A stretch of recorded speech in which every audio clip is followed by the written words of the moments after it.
ঘৰৰ কোন জেগাত টয়লেট হ'ব লাগে বা কোন জেগাত টয়লেট হ'ব নালাগে সেই লৈ বহুতৰে মাজত প্ৰশ্নৰ উদয় হয়।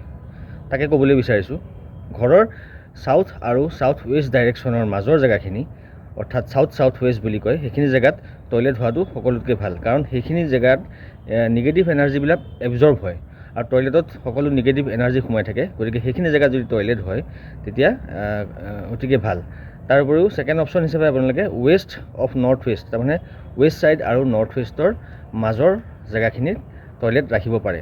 আৰু টয়লেট একেবাৰে ৰাখিব নলগীয়া জেগা হ'ল নৰ্থ ইষ্ট, উত্তৰ পূব জেগাত যদি টয়লেট থাকে তাৰ কোনো ৰিমেডি নাথাকে, আৰু তাত টয়লেট থাকিলে ঘৰৰ পৰিয়ালৰ কোনোবা নহয় কোনোবা লোকৰ বেমাৰ আজাৰ হৈ থাকিব, লগতে খুব কঠিন বেমাৰ হোৱাৰো সম্ভাৱনা আদি থাকে। এতিয়া টয়লেট যদি কোনোবাই ভুল জেগাটো বনাইছে, সেই ক্ষেত্ৰত কিছুমান ৰিমেডি কৰিব পৰা যায়।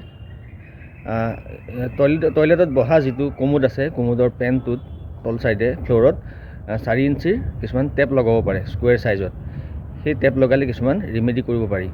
অৰ্থাৎ যদি নৰ্থ ছাইডত, উত্তৰ ছাইডত যদি কাৰোবাৰ সমস্যা আছে টয়লেটৰ, তেতিয়া তাত নীলা ৰঙৰ স্কুৱেৰ চাইজত 4 ইঞ্চিৰ টেপ বজাৰত কিনিবলৈ পোৱা যায়। তেনেকুৱা টেপ লগালে আপোনালোকৰ টয়লেটৰ নিগেটিভিটি কাটা যাব। সেইদৰে পূব ছাইডে যদি, ইষ্ট ছাইডে কাৰোবাৰ যদি টয়লেটৰ সমস্যা আছে, তেতিয়া সেউজীয়া ৰঙৰ আপোনালোকে টেপ লগাব পাৰে, বাস্তুৰ টেপ। আৰু দক্ষিণ ছাইডে অৰ্থাৎ সাউথ ছাইডে যদি কাৰোবাৰ টয়লেটৰ সমস্যা আছে, তেতিয়া ৰঙা ৰঙৰ টেপ টয়লেট বহা ছিটটোৰ চাৰিওপিনে স্কুৱেৰ চাইজত লগাই দিব। ৱেষ্ট ছাইড অৰ্থাৎ পশ্চিম ছাইডে যদি কাৰোবাৰ আছে, তেতিয়া বগা ৰঙৰ টেপ টয়লেটৰ বহা কমোডৰ চাৰিওফালে স্কুৱেৰ চাইজত লগালে বহুতো নিগেটিভিটি কমি থাকে। তাৰ উপৰিও ঘৰৰ ভিতৰত টয়লেট থকাটো এনেও শুভ নহয়েই, তাৰ কাৰণে ব্লেক টাৰ্মলিন এটা টাৱাৰ পোৱা যায় বজাৰত কিনিবলৈ, বা অনলাইন বিচাৰিলেও আপোনালোকে ভাল ৱেবছাইটৰ পৰা বিচাৰিলে অৰিজিনেল ব্লেক টাৰ্মলিন টাৱাৰ পাব। সেই টাৱাৰটো টয়লেটত যদি ৰাখে তেতিয়া বহুতখিনি নিগেটিভ এনাৰ্জি কমি থাকে।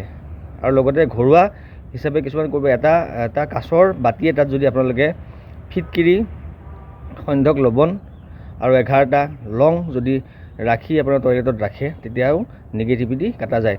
নিমখখিনি বা ফিটকিৰিখিনি যদি সেমেকি যায় বা পানী উঠি যায়, তেতিয়া সলাই পেনত দি পেলাই ফ্লাছ কৰি দিব, আৰু তাৰপিছত আকৌ নতুনকৈ তাত আকৌ ৰাখিব। এইখিনিয়ে হ'ল টয়লেটৰ ৰিমেডি। ধন্যবাদ।